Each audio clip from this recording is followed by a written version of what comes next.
always wondered. I was always like, do you think Kwamé might have fucked one of Biggie's bitches? That's the reason why Biggie said that. Do you think? I think so. You think so? I will take the swing. you think so? I don't know, man. I think. I'm just playing. It's all jokes. But no, but something like that has happened. Oh, really? Come on, tell us. All right. So I'm working on these J records. When you say Jay, we talking about Jay-Z? Yeah, okay, I'm working on these records, and I'm in the elevator. It's just me and Dame. Dame looks at me. He's like, "You a cool dude, man. I fuck with you and everything. But at one point in time, I just wanted to fuck you up." I was like, "For what?" He said, "Man, this girl named Keisha, man, I used to love her, man. He was fucking him, and he was messing with my girl, and he kept coming around the block, knocking us down. I wanted her so bad. I was like, well, that ain't my fault. Like, don't be mad at me. You know what I'm saying? Charge it to the game." But I'm saying, that was like a light-hearted thing that was cool. But I don't know. I think with the big situation, I don't think it was personal at all. Right. I don't think it was personal. I never looked at it as personal. Matter of fact, we knew way too many of the same people. So I knew if there was a personal thing, I would have known about it. Right. From Puff on down. Like, we knew too many same people. I think it was a line. If you listen to that first album, he got lines on damn near everybody, from Willis to Escape to, to whatever. The song Dreams, where he's talking about all the R&B. And I know some R&B artists at that point took offense to that. They was like, hot. So I don't think it was personal.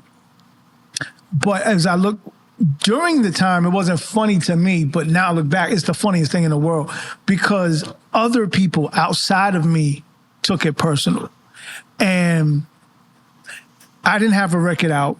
And I'm a slick talker, man. Like, you're going to get at me. I'm going to find every way, shape, or form to get back. So if I do an interview and they be like, "Yo, kick around," and I would say something and get on, like. So you was going at Biggie? Oh, I was going. I was saying malicious stuff. Oh shit. So. Oh wow, I didn't catch that. It was just like random things, like do an interview here, because I didn't have a thing to come back.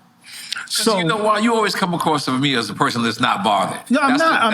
Not petty. That what you just said comes shocking to me. And what I was saying was not in petty things. I'm always like tongue in cheek. I'm always going to crack a joke about it. I'm never going to come at you from a point of anger at all. But at the same time, it's hip hop. So you gotta still stand up for yourself in some way, shape, or form if somebody's asking. But like I said, I never took it personal. It was always like, I'll give you a perfect example. There was a club in New York called Bentley's. Bentley's, I remember. Now it turned into Club Shadow because it turned into the old school. Yeah. So we would go to Bentley's every Thursday night. We'd be pulling up in Bentley's. So Biggie album comes out, and I'm sitting and I'm talking to this girl. This is after Biggie said the line? Yeah. Okay. Or this is like right at the time, and I'm talking to this girl. This girl is bad. I'm trying to bag her, and then they throw on Unbelievable. Bum, bum, bum. Bum, bum, bum. And everybody's like, yo. And it's like people kind of hearing it for the first time. Oh, shit. And then, I'm sorry. Then the line comes on, played out like Kwamé and the fucking polka dots, and then the DJ drops the music. Shouts to Kwamé right there. Yo, I'm like, yeah. The chick gets up. No way. And I'm like, word, run it back. So it was always that. Right. It wasn't. And then there was a point where, like, I never ran into Big until this one night we did Mad Wednesdays. Okay. Maria Davis, yes. What was that in Manhattan? SOBs? Yes. SOBs? No, it was on 72nd Street in Amsterdam. The whole building ain't even there no more. Okay. So we do Mad Wednesdays, and I have a record out at the time. I had an album that came out maybe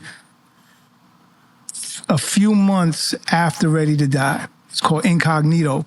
And that album, by the way, the album went triple styrofoam, so I got the plaque up on the wall. Right. So I was doing like a performance at Mad Wednesday. So when we walk in, the first person I see at the bar was Big. I was like, oh, here we go with this shit.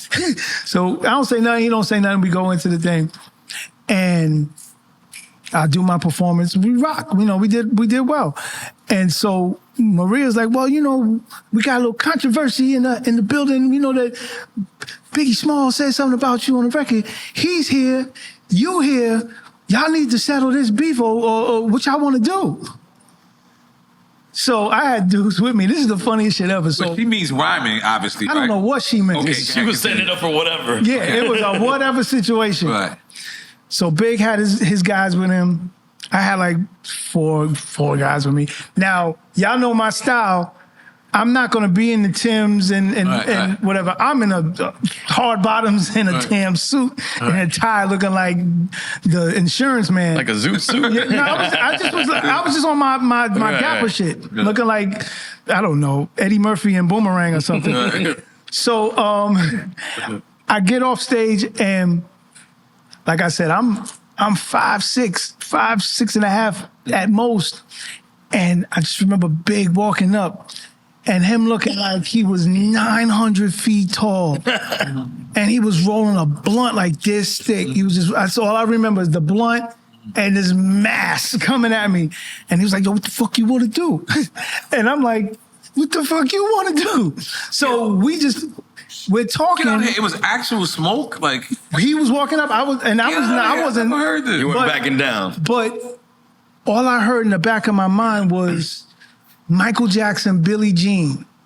Because every dude with me did the moonwalk out the club. I turn around, these dudes just... I'm like, yo!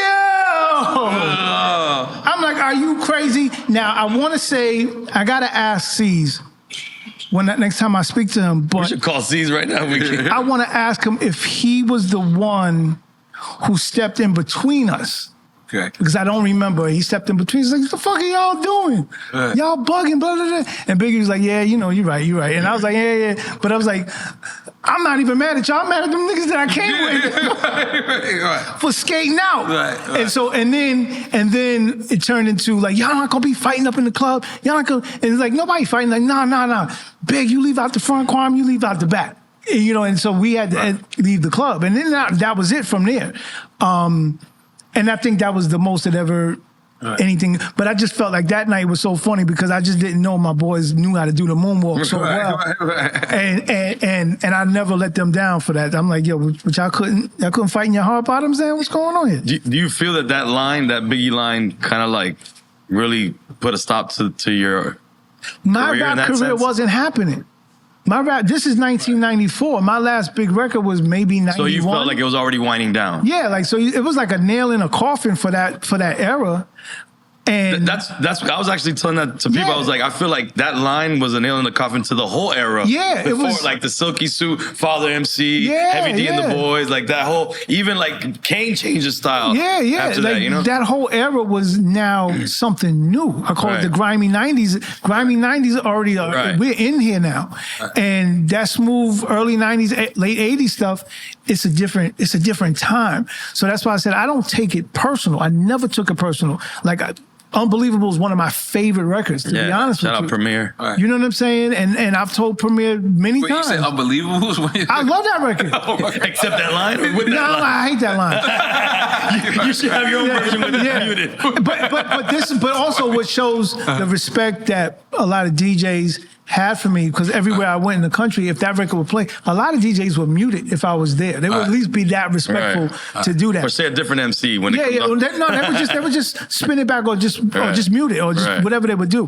And I respected that. And after a while, I'd be like, look, y'all not bothering me. You play the damn record. It's not like you putting like you going at me. So I understood that, and I understood what it really was. So I never really took it any kind of way, and I felt bad, at his passing. I felt bad for his mom and his, his family and everything like that. So I was like, nah, man, I don't hold no kind of maliciousness to anybody. I definitely don't think from my POV, I don't think he did it to be a personal attack. Think about this. I could have been anybody. I think it was a good verse on his part. Like, he just like, this is funny to him. If nobody knew who I was, that line would have been trash. Right. If nobody bought into what I was doing and understood my impact at the time, that line would have made no sense to nobody. Right. So I always think of things, I flip it into the positive first, before, you don't go off the rails. It's first one of the 48 laws of power. Like you don't, somebody say something negative, whatever, you don't fly off, you know? You know, that's how I always look at it. It's like, it is what it is.